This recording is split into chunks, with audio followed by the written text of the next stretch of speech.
Ադրբեջանը վերացնում է նաև Ղարաբաղի խորհրդային պատմությունը։ Ինչու է լռում Մոսկվան, ենթադրենք։ Ընդհանրապես Ռուսաստանի Դաշնության դերակատարությունը Արցախյան հակամարտության վերջին շրջանում բավականին մեծ խնդրոհարույց հարցեր է առաջացրել Արցախի ժողովրդի, Արցախի իշխանությունների մեջ, ինչու՞ չէ նաև հայկական քաղաքական դաշտի դաշտում, որովհետև այն միանշանակ չի ու շատերը կարծում են, որ հենց Ռուսաստանի ոչ կտրուկ քաղաքականության հետևանքն է այն, որ Արցախը հայաթափվել է ու նույնիսկ կան այսպես թեզեր այն մասին, որ Արցախի հայաթափումը տեղի ունեցել Ռուսաստանի լրելյալ համաձայնությամբ։ Ես անձնապես համարում եմ, որ դա շատ մոտ է իրականությանը, որովհետև հնարավոր չի պատկերացնել այս տեսակ գործողություններ առանց Ռուսաստանի Դաշնության համաձայնության, երբ որ Ռուսաստանի զորքերը կանգնած էին Արցախում։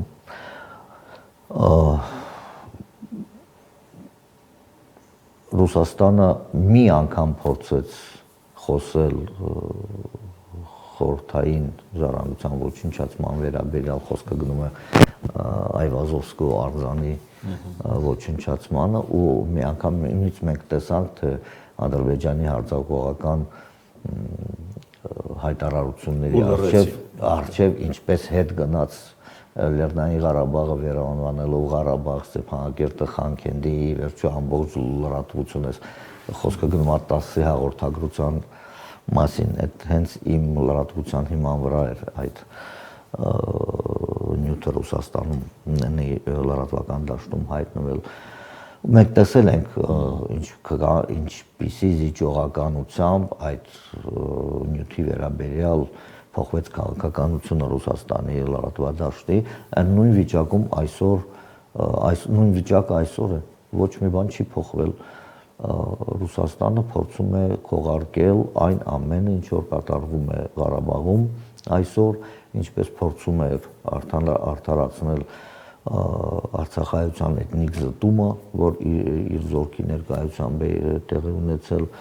ինչպես փորձում է հիմա կոչել այն հանգամանքը, որ այո, Ռուսաստանը եւս պատասխանատու է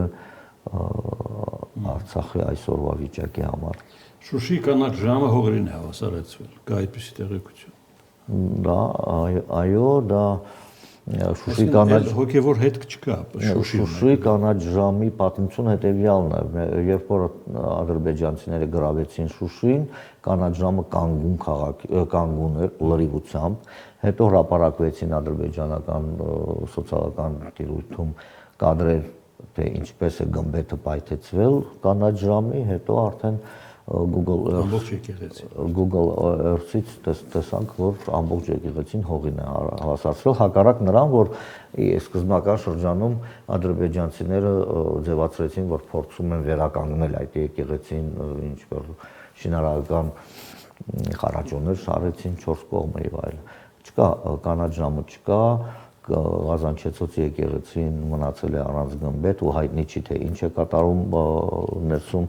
Գիտեք, ամենամեծ խնդիրը այն է, որ մենք միակ տեղեկատվական աղբյուրը այն մասին, թե ինչ է կատարում Արցախի մշակութային ժառանգության հետ, դա Ադրբեջանի սոցիալական տիրույթն է, որը խստորեն կառավարում է իշխանությունների կողմից, եւ մենք տեսնում ենք միայն այն, ինչ որ կամենում է, որ մենք տեսնենք Ադրբեջանի իշխանությունը։ Վերջին դեպքը Մարտունու Սուրբ Ներսես Մեծ եկեղեցում վնասել են եկեղեցին, կրակել են, չգիտեմ էլ ինչ են արել, կա այդպիսի տվյալներ։ Նայեք, երբ որ ինձանից պատմամշակութային արժեքի մասին է խոսքը։ Երբ որ ինձանից հարցում են, քանի եկեղեցի է վնասվել, քանի տաճար է վնասվել կամ քանդվել, ես ձեռնպահ եմ մնում թվեր հայտնելուց, որովհետև հենց այս պահին, երբ որ մենք զրուցում ենք իրար հետ, հնարավոր է ինչ որ մեկ մշակութային ժառանգություն եւս ոչնչացվել է։ Վանդալի ձեռքը բռնող չկա, կանի արդեն, ինչ կա, ճիշտ եք ասում։ Այո, Մարտունի եկեղեցիներ, Երիցմանկանց վանքները վերջերս ինչ որ կծկտուր տեղեկություններ ստացանք ու այդ գործընթացը պիտի շարունակվի, մենք պետք է հասկանանք, որ դա շարունակվելու է այնքան ժամանակ, ինչքան որ Հայաստանի Հանրապետությունը տեր չկանգնի իր հայկական մշակութային ժառանգությանը։ Ղարաբաղի հայերի վերադարձի եւ արևմտյան Ադրբեջան թեմաները համարժեք են։ Դրանք լրիվ տարբեր նյութեր են Ադրբեջանի նախ ասենք որ Հայաստանի Հանրապետության տարածքից ադրբեջանցիները տեղափոխվել են Ադրբեջան ստանալով ամբողջական փոխհատուցում իրենց ամբողջ գույքի դա հայտնի փաստ է Հայաստանի խորհրդային Հայաստանը ամբողջապես փոխհատուցել է այն անձանց սեփականությունը, որոնք լքել են Հայաստանի խորհրդային Հայաստանի տարածքը։ Հակառակ նրան, որ Ադրբեջանում, որ Ադրբեջանի ԽՍՀ տարածքում բնակվող ավելի քան 450,000 հայությունը լքեց, պարտավորված եղավ լքել իր հայրենի օջախները առանց որևէ փոխհատուցման։ Իսկ Սումգայիթում եւ Բաքվում չհասցրելիություն էր լքել։ Իսկ ինչու՞ չէ, նաեւ Կիրովաբադում, նաեւ հիշենք ավելի վաղ տեղի ունեցած դեպքերը Չարդախլուում եւ այլ Հյուսիսային Արցախի այլ տարածքներում առանց որևէ փոխհատուցման ստիպված էին լքել իրենց բնակավայրերը ու բնակվել կամ Հայաստանում կամ նորից հետո արտագաղթել ինչ որ ուրիշ երկրներ։ Այնպես որ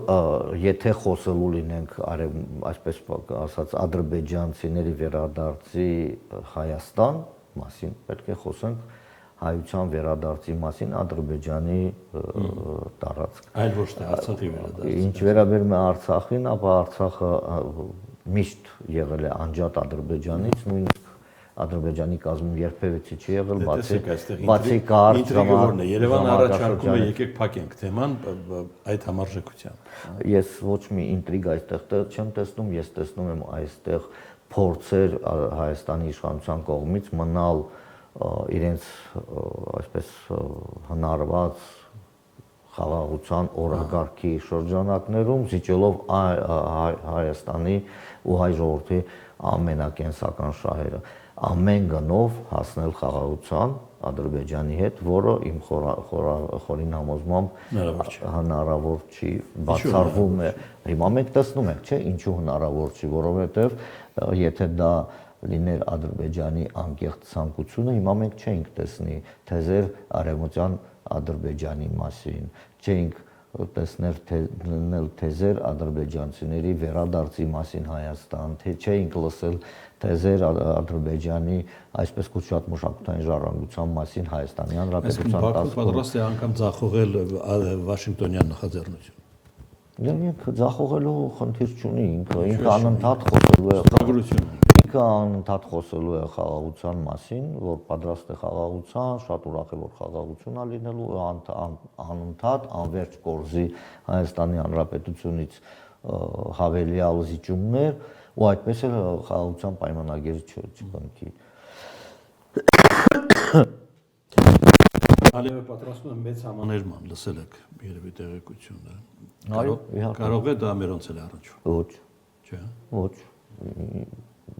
Ալիևը պատրաստվում է հանմաներման հայ-ադրբեջանական պատերազմի ժամանակ հանցագործություններ կատարած ադրբեջանցիների համար, ոչ թե մեզ համար։ Լրիվությամբ տարբեր խնդիրներ են, լրիվությամբ տարբեր հարթություններ են ու հայ պատանդների ազատման խնդիրը եւս Հայաստանի Հանրապետության թիվ 1 խնդիրներից մեկն է։ Մենք տեսնում ենք իհարկե որ միջազգային հանրույթը, այդ թվում նաև Թրամփը ինչ որ ձևով